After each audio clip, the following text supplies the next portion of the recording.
Asia 41 news के साथ मैं हूं आपकी मेजबान आमना आवाज। खबर शामिल करते हैं जाफराबाद से। डिस्ट्रिक्ट ब्यूरो चीफ साबर बलोच के मुताबिक पीपल्स पार्टी के सूबाई रहनुमा साबिक मीर चेयरमैन कमेटी मीर हसन खान जमाली ने कहा कि महकमा इरिगेशन की नाअहली के बायस ग्रीन बेल्ट तबाही का शिकार हो रही है। नहरी पानी न होने से जाफराबाद का वसी इलाका चावल की काश्त से महरूम होता जा रहा है।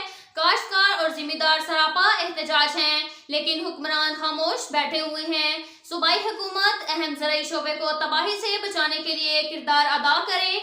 पीपल्स पार्टी ज़राई शोबे की तरक्की का, काश्तकारों और खुशहाली का ख्वाहां है। इन ख्यालात का इजहार उन्होंने डेरा अल्लाह यार में सियासी और समाजी रहनुमा अब्दुल अजीज गपोल की जानिब से दिए गए इस्तकबालिया में सहाफियों से गुफ्तगू करते हुए किया।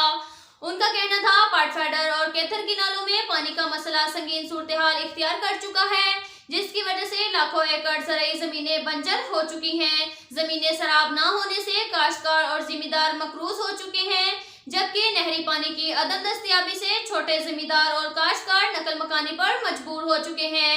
उन्होंने वजीर आला जाम कमाल से मुतालबा किया कि जाफराबाद में नहरी पानी की किल्लत का नोटिस लेकर ज़राई बेल्ट को तबाही से बचाने के लिए इकदाम करे।